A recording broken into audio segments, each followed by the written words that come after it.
Well,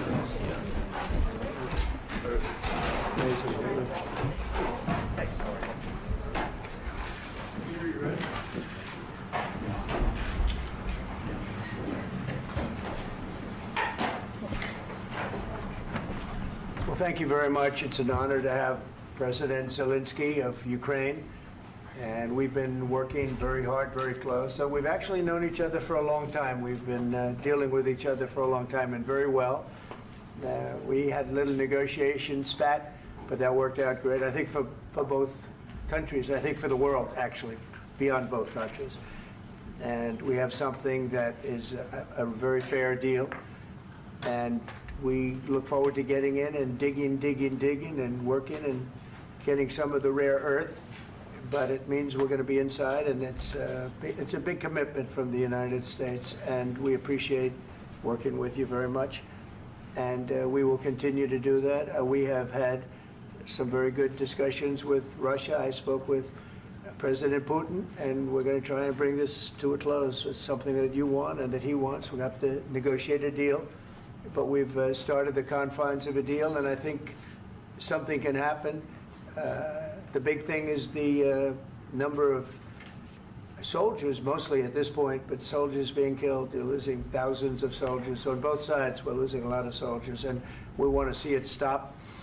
And we want to see the money get put to different kinds of use, like rebuilding. And we're going to be working very hard. But we've had a lot of very good conversations. I will say until we came along, the Biden administration didn't speak to Russia whatsoever. They didn't speak to anybody. They just allowed this to continue. And I will say that, I'll say in front of you, you've heard me say it 1,000 times, if I were president, this war would have never happened. We would have had a deal negotiated for you without having to go through what you've gone through. But your soldiers have been unbelievably brave. We've given them great equipment, but somebody has to use the equipment. They've been unbelievably brave, and we give them great credit. This was supposed to be over very quickly, and here we are 3 years later. So I give tremendous credit to your generals and your soldiers and yourself, in the sense that it's been very hard fighting, very tough fighting. They're great fighters. And you have to be very proud of them from that standpoint. But now we want to get it over with. It's enough, right? We want to get it over with. So it's an honor to have you here. Thank you very much for coming. We're going to sign the agreement at the conference in the East Room in a little while, right after lunch. And we'll be having lunch together. We're also discussing some other things. And we appreciate everybody being here. It's somewhat of an exciting moment, but the really exciting moment is when they stop the shooting and we end up with a deal. And I think we're fairly close to getting that, and an honor to have you. And please, I'd like to say something. Yeah, thank you so much, Mr. President. Thank you for invitation. And really, I hope that this first document, will be a first step to real security guarantees for Ukraine, our people, our children. I really count on it. And of course, we count that America will not stop support. Really, for us, it's very important to support and to continue it. I want to discuss it with details further during our conversation, and of course, the infrastructure or security guarantees. Because for today, I understand what Europe is ready to do. And of course, I want to discuss with you what United States will be ready to do. And I really count on your strong position to stop Putin. And you said that enough with the war. I think that is very important, Ben, to say these words to Putin at the very beginning of war, because he is a killer and terrorist. But I hope that together we can stop him. But for us, it's very important to, to save our country, our values, our freedom and democracy, and of course, no compromises with the killer about our territories, but it will be later. And of course, what I wanted, we spoke about it by phone with you, about the drones production. We have very good drones production. I think the best one in the world for today, because of the war. Yes, and of course, we need very much the air defense. You have the best air defense in the world, and really you helped us under attacks of Russians, and I want to speak how we can exchange the licenses. We're open to share the licenses of all our drones with you, of course, with the United States, and we need licenses for quick production of air defense. Even after the war, we need our nation to be calm, that we are secure. So that's why we need this air shield. And of course, about this, I want to speak about the contingents. I think that France and UK already spoke to you, and we know that Europe is ready, but without the United States, they will not be ready to be as strong as we need. And the last point, last not least, about exchange, about our people and children.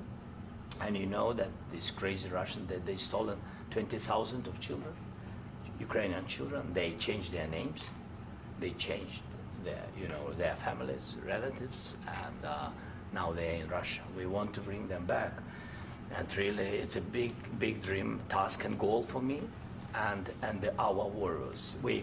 By the way, Mr. President, we exchanged, released more than 4,000 warriors from Russian prison, but there are thousands more in the prison. I wanted to share with you some images. How it's.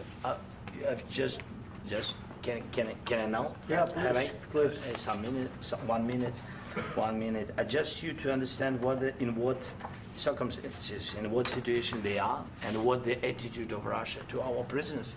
That guys, just you before and after. And you see before and after, just you to understand. Now thousands of such guys, ladies and men, there, and that, so they don't eat, they beat them, and they, they do a lot of, bad things.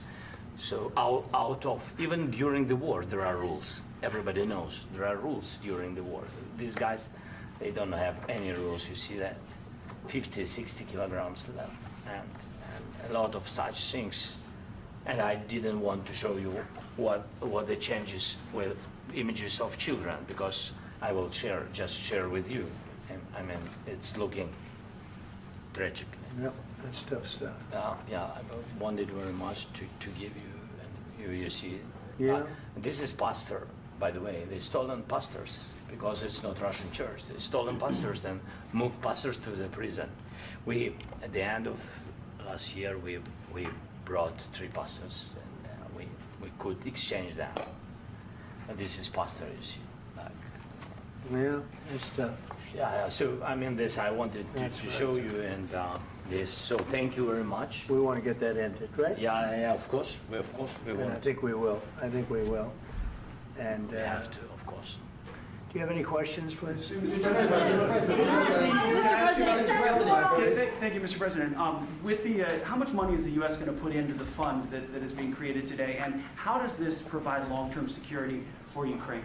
Well, we don't know exactly how much, because we're going to be putting some money in a fund that we're going to get from the raw earth that we're going to be taking and sharing in terms of revenue. So it's going to be a lot of money will be made from the sale and from the use of raw earth. And as you know, our country doesn't have much raw earth. We have a lot of oil and gas, but we don't have a lot of the raw earth. And what we do have is protected by the environmentalists, but that can be unprotected, but still it's not very much. They have among the best in the world in terms of raw earth. So we're going to be using that, using it for all of the things we do, including AI and including weapons and the military, and it's really going to very much satisfy our needs. So it's something that just worked out really well. We have a lot of oil, and we have a lot of gas, we have a lot, but we don't have raw earth. So this has just about every component of the raw earth that we need for computers, for all of the things we do.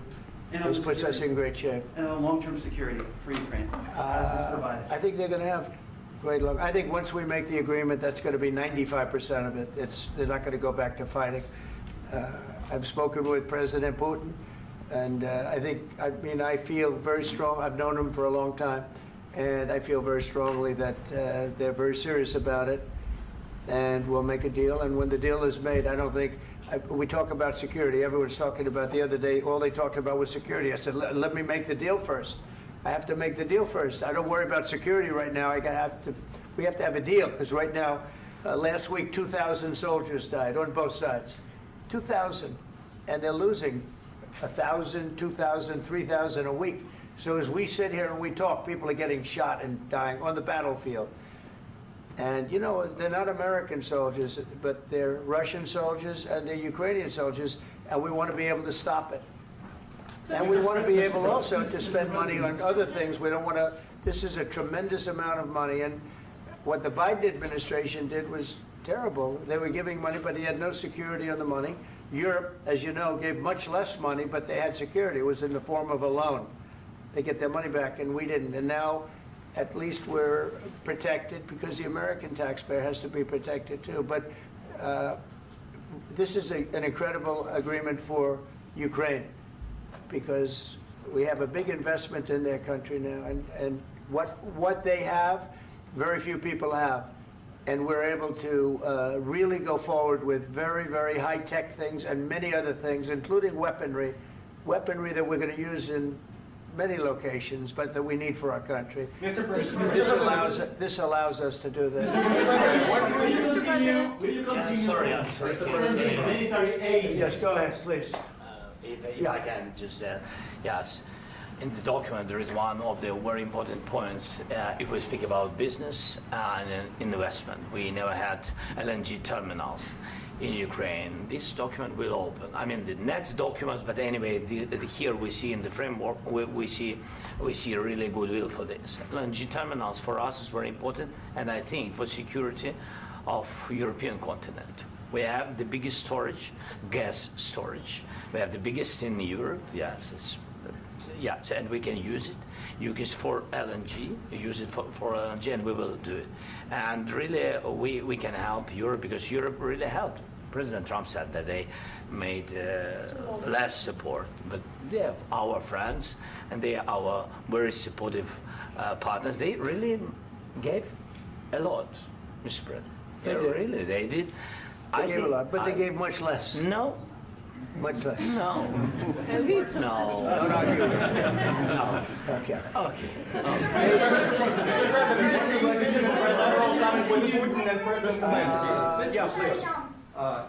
Mr. President Trump, you have repeatedly called the deal with Ukraine as a historical one. And as a President of the United States, you make historical decisions in other issues which affect America and other world. So what place in the world history do you want to take?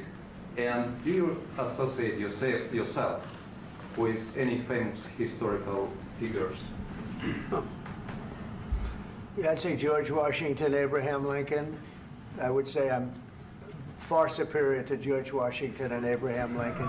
Now, you know I'm only kidding, right? Because when I say that, the fake news is going to go wild. They're going to say he considers himself to be better than Washington. But you never know. You never know. I don't compare myself to anybody. I'm here to do a job. We've had a great 35 days or whatever it might be, a month, a little more than a month. We've accomplished tremendous amounts. Not only this would be a very great achievement if we could get the war stopped and get them back to normalization. I think that's going to happen. We've had very good talks on both sides, as you know. But I think we've done a very good job, just generally. If you look at all of the things we've done in 30 days, they're saying there's never been a opening for a president. The first month, there's never been a first month like we've had. And this is one of the very important things. This, to me, is one of the most important things, because we have tremendous death taking place as we speak, and I don't want to have that. You know, think of the parents, whether they're in Russia or Ukraine, think of the parents of all these people being killed needlessly. They came to our territory. Should have never started. This would have, if I were president, this would have never started. Mr. President, where has out your conviction? Mr. President, will you continue sending military aid to Ukraine after the U.S. signs this agreement with Ukraine? Yeah, we're And the going to be question continuing. to President Zelensky, do you feel like the U.S. is on your side, that President Trump is on your side at this moment? What do you think? He wants to know, do you think that Sort of a stupid question. I guess we wouldn't be here if I wasn't. I think that the United States on our side from the very beginning of occupation, and I think that President Trump on our side, and of course, I'm sure that the United States President will not stop support. This is crucial for us. It's important for us. Yes. And Putin, the president speaks about the people and the soldiers which are dying, but they came to our territory, they came to our land. They began this war, and they have to stop. And I think this is the question, with really the most important question. Can President Trump, I hope yes, with some other allies, to stop Putin, withdraw these enemies, our enemy, withdraw these troops from our land? And I think that you asked about the history, I think that if President, or when, he will stop Putin, if President Trump will bring peace to our country, I think he will be on this wall. I think. We've had very, very good talks. What about military aid to Ukraine? President Zelensky just said that there would be no compromises with Vladimir Putin. I just wanted to ask both of you, firstly, are there compromises that you think that President Zelensky is going to have to make? And President Zelensky, is there anything that you might be thinking that you may be able to offer or bring to the table, for example, elections? Thank you. I think you're going to have to always make compromises. You can't do any deals without compromises. So certainly he's going to have to make some compromises, but hopefully they won't be as big as some people think you're going to have to make. That's all. That's all we can do. I'm here as an arbitrator, as a mediator to a certain extent between two parties that have been very hostile. To put it mildly, they've been very hostile. There's been a vicious war. There's been a vicious war. You know, it's a very level battlefield, and those bullets go out, and as I've said many times, we were talking about it with Pete, many times the only thing stopping those bullets is a human body. And in the case we're talking about, generally young human bodies are stopping a lot of bullets. It's dead level. That's why it's great farmland. It's great land. It's great farmland, but there's very little protection against the bullets that are being, and other things that are being shot. So all I can do is see if I can get everybody at the table and get an agreement. And I think we're going to end up with an agreement. Otherwise, I wouldn't probably be even here today. Mr. President, I've got two questions for you. You think ultimately your legacy will be the peacemaker and not the president that led this country into another war and ended foreign wars? And I've got a question. I hope it will. I mean, I hope I'm going to be remembered as a peacemaker. This would be a great thing if we could do this. I'm doing this to save lives more than anything else. Second is to save a lot of money, but I consider that to be far less important. So I hope I'm going to, thank you, Brian, for that question. It was a nice question. I hope I'll be known and recognized as a peacemaker. This would be a great thing to solve. This is a very dangerous situation. You know, this could lead to a third world war. This was headed in the wrong direction. If this election were lost, if we didn't win this election, and we won it by a lot, that was a mandate. We won every swing state. We won the popular vote by millions and millions of votes. We won everything. The districts, you look at the areas of red, take a look at a map. This was a big mandate, and this was one of the things. I said, we're going to get this thing settled. If we didn't win, I think this could have very well ended up in a third world war, and that would not have been a good situation. What was your second question? And my second question for President Zelensky, why don't you wear a suit? You're at the highest, why don't you wear a suit? You're at the highest level in this country's office, and you refuse to wear a suit. Just want to see if do you own a suit? Yeah, problems. A lot of Americans have problems with you not Really? respecting the dignity of this office. I will wear a costume after this war will finish. Okay. Yes, maybe one. Maybe something like this? Something like Yes, yours. sir. Yes. That'd be great. Maybe something better. I don't know. We will see. Maybe something cheaper than. Yeah. Thank you. Thank you. President Trump. Thank you, President Trump. You said yesterday that you have. Are you going to send more arms to Ukraine in case there's no peace? Yeah, we're going to have arms to Ukraine, yeah, sure. Hopefully I won't have to send very much, because hopefully we're going to have it finished. We're looking forward to finishing this quickly. We're not looking forward to sending a lot of arms. We're looking forward to getting the war finished so we can do other things.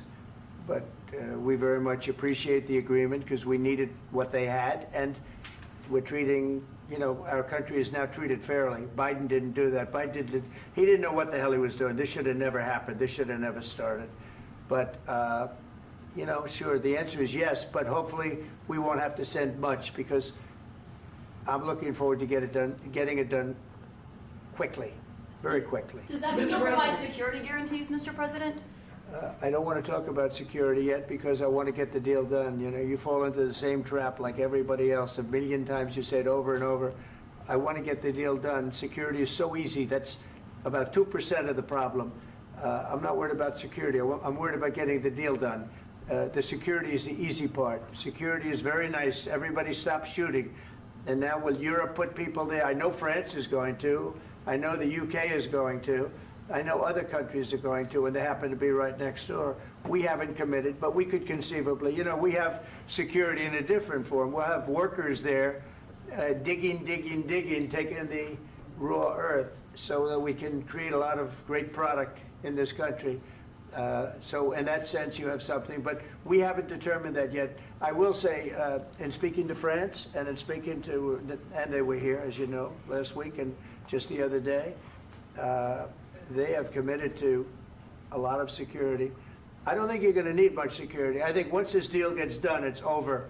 Russia's not going to want to go back, and nobody's going to want to go back. When this deal ends, I really believe this deal is going to be over. Question? Yeah, please go ahead. Go ahead. Thank you so Mr. President, thank you. You had Mr. Macron and Keir Starmer at the White House this past week, both of whom praised your courage and conviction to lead the pathway towards peace. Yes. Part of that involved, though, re-engaging Russia in diplomatic relations, something that previous leaders lacked the conviction to do so. What gave you the moral courage and conviction to step forward and lead that? Well, I love this guy. Who are you with? One American News, sir. Well, that's why I like him. One American News does a great job. I like the question. I think it's a very good question. It's a pathway to peace. It's a pathway to getting something solved. And I feel that as the head of this country, I have an obligation to do that. Plus, you know, we're very much involved. We got involved. It's too bad we got involved because there should have been no involvement because there should have been no war. And there shouldn't have been October 7th. That would have never happened. As you know, Iran was broke. They had no money to give to Hezbollah. They had no money to give to Hamas. They were stone cold broke. And then under Biden, they became rich as hell. They went from no money to $300 billion in a period of 4 years. And they gave a lot of that money away, and you see what happened. And that's a real mess also that we hope to be able to solve. But no, I appreciate your question very much. It's just, I feel I have an obligation to try and do something to stop the death. If I can answer, yes, if I can answer, Please, sorry, go ahead. please. And I do like your clothing, by the way. Yeah, really? Even though I think he's a great guy, Yeah. by the way. But I don't know if you two like each other, but you know what? I think he's dressed. I think he's dressed I like beautifully. this guy. I don't. I think he's dressed beautifully. So I have more serious things than answer on such Yeah, question. sure, that's I a will good- answer on more serious a good question if statement. I can. Yeah. So please, about security guarantees and about just ceasefire. We can't just speak about ceasefire and speak and speak. It will not work. Just ceasefire will never work because I'm like a president. I have this experience, and not only me. Ukraine before my presidency, from the 2014, Putin broken 25 times. 25 times he broken his own signature. 25 times he broken ceasefire. But he never broke to me. He never broke to me. No, you were the president. You were the president during. He never broke to me. In 2016, you've been the president, Mr. President. You've been the president, but he had, of course, not with you, but he had during those period, he had conversations with our side. And we had Normandy format, you know, the France, Germany, Ukraine, and Russia. And he broken 25 times. That's why we will never accept just ceasefire. It will not work without security guarantees. Security guarantees, maybe President is right about this document and other, but this document is not enough. Strong army is enough because his soldiers afraid, Putin's soldiers afraid of our soldiers when we're strong enough. If we are not strong enough, if we are empty, if our storage is empty, we can't defend our land. Today, you know, he knows that we have, all the world knows that we have meeting, yes? Why he's using ballistic? Putin today using ballistic on our hospitals, schools, and etc. Ballistic. So he knows that we are here and that President Trump is really have goodwill to stop this war. And you hear now the president. So why he's using? So he doesn't want to stop. He doesn't want. But I hope that we will do it. Really, we'll do it. Security. When we speak about security guarantees, when the Europeans are ready for contingents, they need USA backstop. If there will not be United States, we will not never have any contingents, strong contingents from the Europeans, because they don't want to divide alliance, connection between the United States and the main and strongest ally and Europeans. And this is crucial, this is important. That's what we want to speak about very much. This is very important. And air defense. So air defense, really, we have big deficit with all these systems, and we need to provide this. We need it very much. Otherwise, Putin will never stop, and will go further and further. He doesn't want. He hates us. You know, it's not about me. He hates Ukrainians. He thinks that we are not a nation. He thinks, and he shared these thoughts. I think maybe with your team also. I don't know, but with all the Europeans, in media, officially and not, he always said that there is no such country, such nation, such language, and such life like Ukrainian. No, he really doesn't respect all the Ukrainians, and he wants to destroy us. And you are right, Mr. President. That's 2%. This document, maybe other documents, it's a very good start, very good, but it will not enough to stop this person. Should Russia pay to rebuild Ukraine? Mr. President, under these Should Russia pay to I asked rebuild Ukraine? They have to President pay. this question. You This didn't is like the rule. because This is the rule of because the war. I'm This is sorry. the rule of the war. During all the centuries, all the history, this is the rule of the war. Who began, those pay. Do you agree, This is the President rule. Putin began this war. He has to pay all money for innovation. He has to pay. Of course, some Russian assets, what we have in Europe, about 300 billion, we can use them. We can use for innovation and buy military support from the United States also. We can do it, but it's not enough. It's not enough. President, under these circumstances, do you envision a trilateral summit with Putin and President Zelensky? Wait 1 second. I asked this question that you didn't like because I wanted to know if you want to position yourself in the middle between Russia and Yes. Ukraine or on the Ukraine's No, I'm in the middle. I want to solve this thing. I'm for both. I want to get it solved. And it's wonderful to speak badly about somebody else, but I want to get it solved. If we can solve it, great. If we can't solve it, they're going to have to fight it out, and who knows what's going to happen. But I want to see it get solved. May I follow up? One more question about U.S. troops in Europe. After Russian invasion of Ukraine, your predecessor sent additional troops to Eastern Europe, including Poland, my country. Yeah. Are you committed to keeping these troops on the eastern flank of NATO in the future? I'm very committed to Poland. I think Poland has really stepped up and done a great job for NATO. They, as you know, they paid more than they had to. They are one of the finest groups of people I've ever known. I'm very committed to Poland. What about Baltics? Poland's in a tough neighborhood, you know. What about the Baltics? The Baltics, they got a lot of, it's a tough neighborhood too, but we're committed. We're going to be very committed, and we're committed to NATO. But NATO has to step up, and the Europeans have to step up more than they have. And I want to see them equalize, because they are in for far less than we're in, and they should be at least equal. You understand that? Why is the United States, we have an ocean in between, why is the United States in for so much more money and other things as Europe? With that being said, and as you said, they've also been obviously very helpful, but we have put in far more than they have, and I think they should equalize.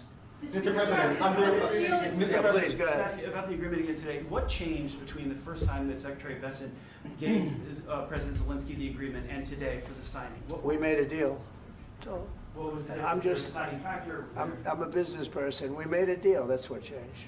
Along with minerals. I didn't think we were gonna make a deal, and we ended up making the deal, so that changed. Mr. President, what and how do you envision a trilateral summit with President Zelensky and Putin? I don't know, under but these well, they circumstances? don't like each other, I can tell you that. Okay? They do not like each other. This is not a love match, and it's unfortunate. That's why you're in this situation.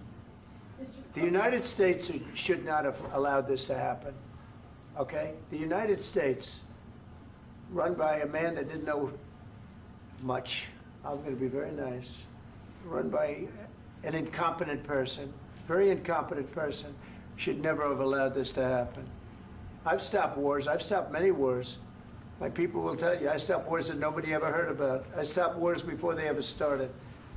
You can look at some of, I could give you a lot of nations that would tell you right now they were probably going to war. I could tell you right now there's a nation thinking about going to war on something that nobody in this room has ever even heard about. Two smaller nations, but big, still big.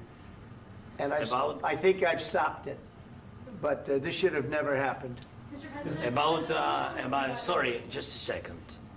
About any negotiations. First of all, I want really to tell you, and I think that everybody understands that Ukraine, modern Ukrainians, nobody wants to stop this war. But at the future, any negotiations, it's understandable that two sides of the war, not Russia and the United States, because this is not the war between Russia and the United States. This is war of Russia against Ukraine and Ukrainian people. So these two sides will be at the anyway will be at the negotiation table. Then of course United States, like the strongest partner of the Ukraine, and of course Europe.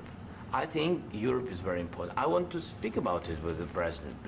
Yes, Europe is very important for us because we really defend Europe for today. All Europeans really recognize that we are defending line, and they have real life, and our people are dying. That's why they helped us.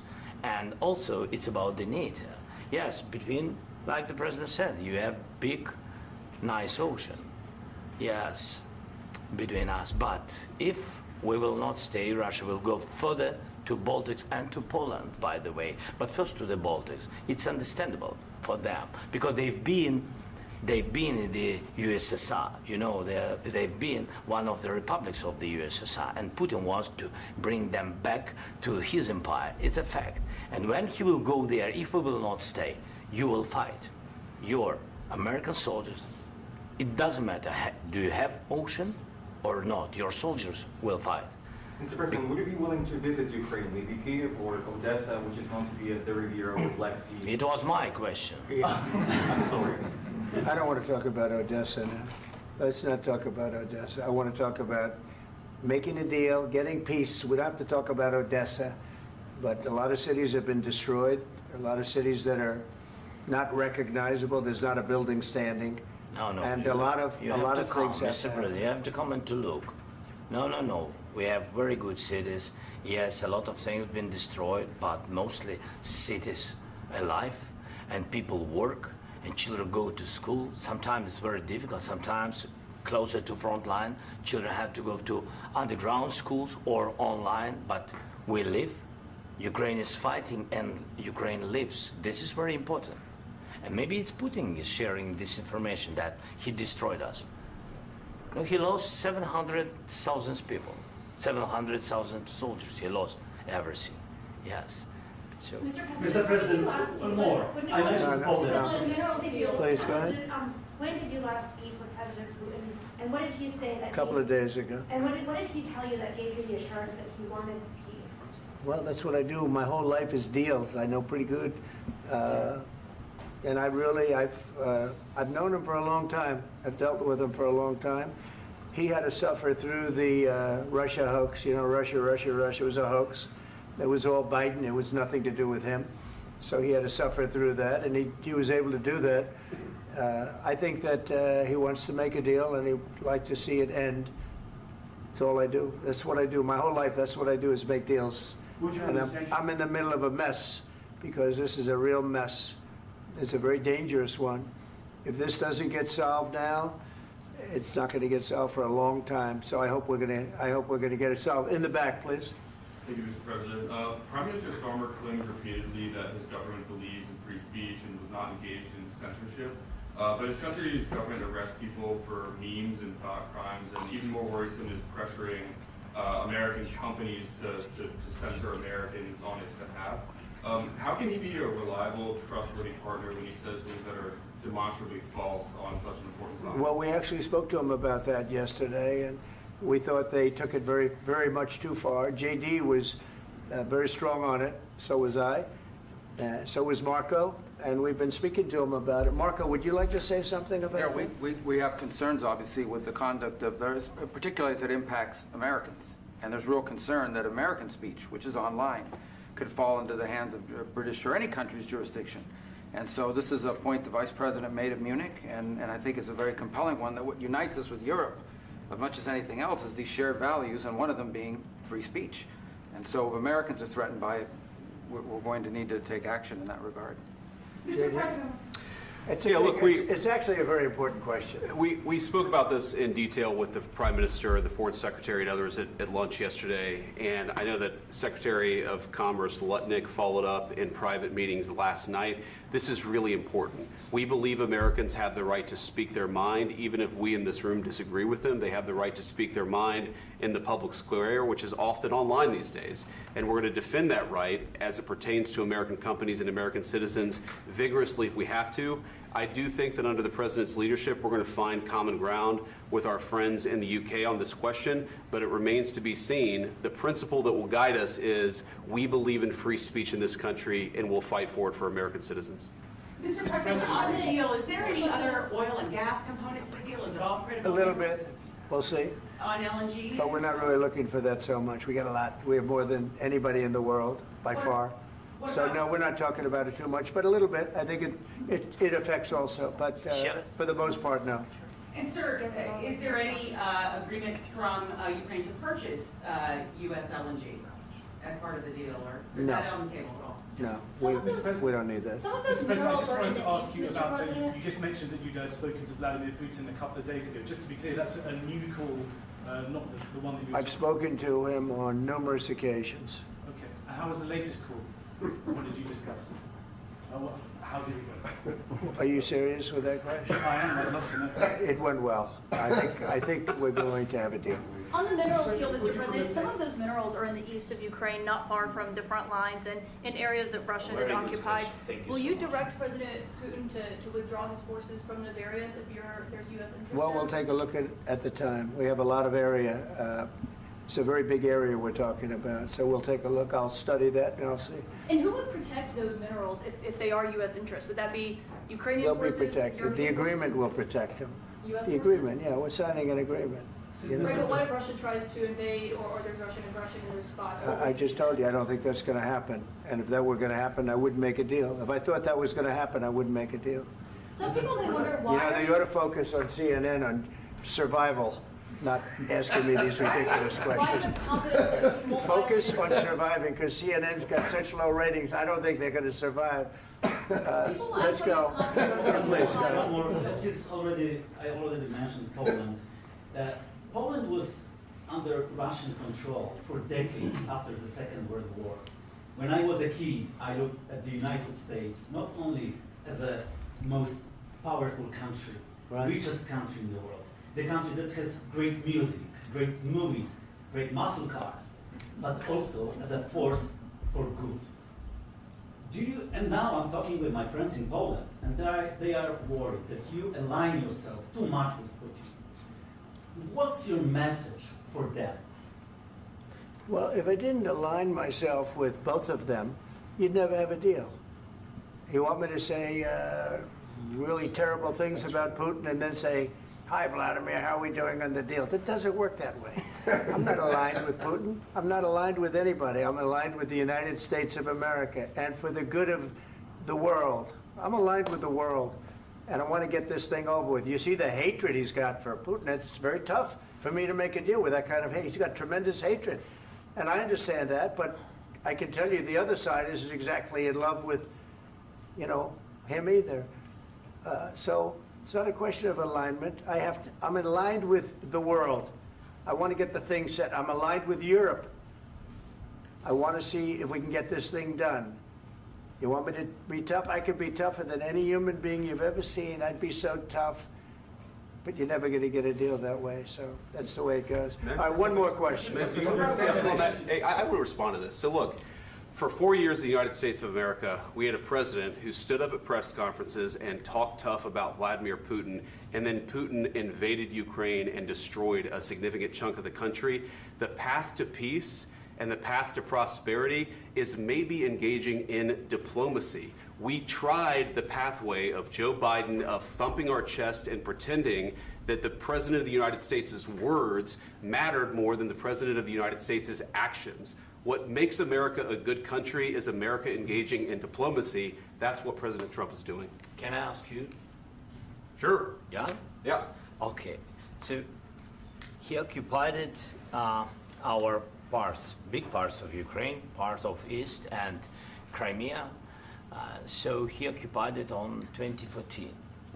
So during a lot of years, so I'm not speaking about just Biden, but those time was Obama, then President Obama, then President Trump, then President Biden, now President Trump, and God bless, now President Trump will stop him. But during 2014, nobody stopped him. He just occupied and took. He killed people. You know what the contact line? 2015.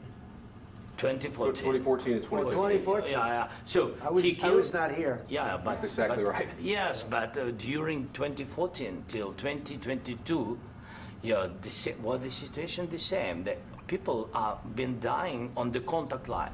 Nobody stopped him.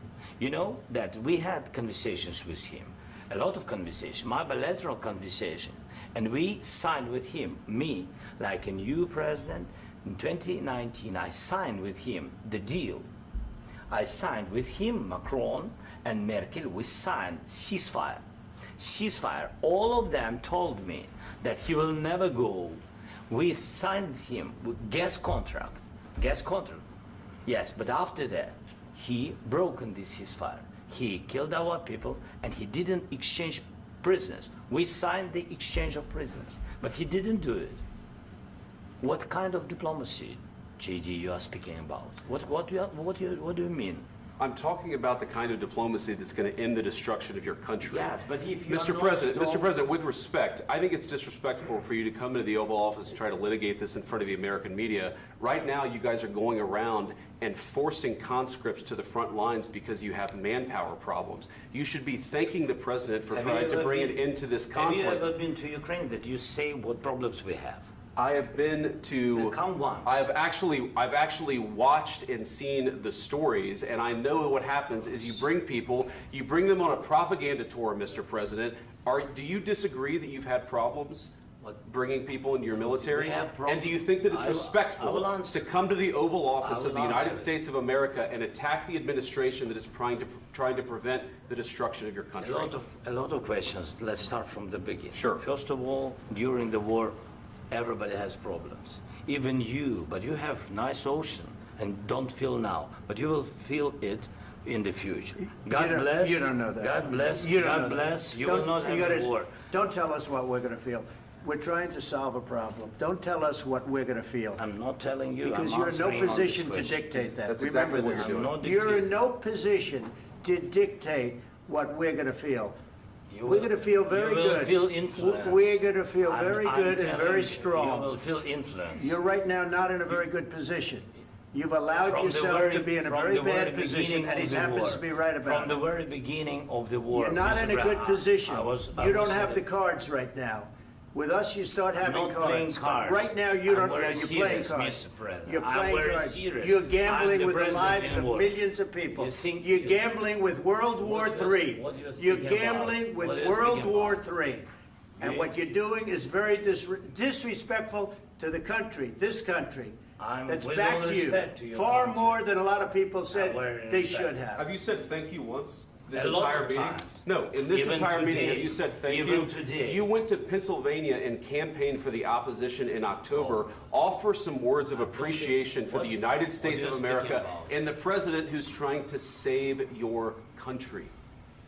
Please, you think that if you will speak very loudly about the war, you He's can... not speaking loudly. He's not Yeah. speaking loudly. Your country is Can I- in big can I- trouble. can I Wait a answer? minute. No, Can you've I done a lot answer? of talking.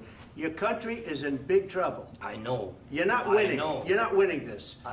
You have a damn good chance of we are coming out staying, okay because of Mr. us. President, we are staying in our country, staying strong from the very beginning of the war. We've been alone, and we are thankful. I said thanks You haven't in been this alone. cabinet, You and haven't not been only alone. in this We cabinet. gave you, through I this said thank stupid you. president, $350 billion. You voted We gave for you your military president. equipment, You and you voted men for are your brave, president. but they had to use our military. What about we are If speaking? you didn't have You our invited military me- equipment, you invited if me you to didn't speak. have our military equipment, this war would have been over in 2 weeks. In 3 okay? days, I heard it from Putin. In 3 days, this is something Maybe new. less. In 2 weeks, of course, yes. It's going to be a very hard thing to do business like this. I Again, tell you. just say thank you. I said a lot of accept times that thank there, you accept to that- American people. Accept that there are disagreements, and let's go litigate those disagreements rather than trying to fight it out in the American media when you're wrong. We know that you're wrong. But you see, I think it's good for the American people to see what's going on. I understand, sir. I think it's I very understand. important. That's why I kept this going so long. You have to be thankful. You don't have the I'm cards. thankful. You're buried there. Your people are dying. tell you You're again, running I low know. on soldiers. Don't- Listen, don't, please, you're running Mr. low on President. soldiers. It would be a damn good thing. Mr. And then President. then you tell us, I don't want a ceasefire. I don't want a ceasefire. I want to go and I want this. Look, if you could get a ceasefire right now, I tell you, you take it so the bullets stop flying and your men stop getting killed. Of course, we want to stop the war. But you're I saying said- you don't want a ceasefire. But I said to you, I want a with ceasefire. guarantees. Because you'll get a ceasefire faster than an agreement. Ask our people about ceasefire, what they think. That wasn't doesn't with matter me. for you what- That what wasn't this with me. means. It That was wasn't with with you. a guy named Biden who was not a smart person. This That is was your- with, this that is was with your Obama. president. It was your president. Excuse me. That was with Obama, who gave you sheets, and I gave you javelins. Yes. I gave you the javelins to take out all those tanks. Obama gave you sheets. In fact, the statement is Obama gave sheets and Trump gave javelins. You got to be more thankful, because let me tell you, you don't have the cards. With us, you have the cards. But without us, you don't have any cards. One more question to Mr. Vice President. I'm sorry. It's going to be a tough deal to make, Um, because the attitudes have to change. What if Russia breaks ceasefire? What if Russia breaks peace talks? What do we do then? I understand that it's a heated conversation right now. What are you but saying? what She's if asking, what if Russia Putin breaks the ceasefire? for the- What if anything? What if a bomb drops on your head right now? But they have Okay? broken What if they ceasefire broke it? many I don't know. They broke it with Biden, because Biden, they didn't respect him. They didn't respect Obama. They respect me. But what- Let me tell you, Putin went through a hell of a lot with me. He went through a phony witch hunt where they used him and Russia. Russia. You ever hear of that deal? That was a phony Hunter Biden, Joe Biden scam. Hillary Clinton, Shifty Adam Schiff. It was a Democrat scam. And he had to go through that. And he did go through it. We didn't end up in a war. And he went through it. He was accused of all that stuff. He had nothing to do with it. It came out of Hunter Biden's bathroom. It came out of Hunter Biden's bedroom. It was disgusting. And then they said, oh, the laptop from hell was made by Russia. The 51 agents. The whole thing was a scam. And he had to put up with that. He was being accused of all that stuff. All I can say is this. He might have broken deals with Obama and Bush, and he might have broken them with Biden. He did, maybe. Maybe he didn't. I don't know what happened. But he didn't break them with me. He wants to make a deal. I don't know if you can make a deal. The problem is, I've empowered you to be a tough guy. And I don't think you'd be a tough guy without the United States. And your people are very brave. But you're either going to make a deal or we're out. And if we're out, you'll fight it out. I don't think it's going to be pretty, but you'll fight it out. But you don't have the cards. But once we sign that deal, you're in a much better position. But you're not acting at all thankful. And that's not a nice thing. I'll be honest, that's not a nice thing. All right, I think we've seen enough. What do you think? What's huh? this negotiation? This is going to be great television, I will say that. All right, we'll see what we can do about putting it together. Thanks, sir. I need the back of Negotiate, given that. We'll see, I don't know. All right, guys, come on. Wait. Hey, guys, come on, let's move, please.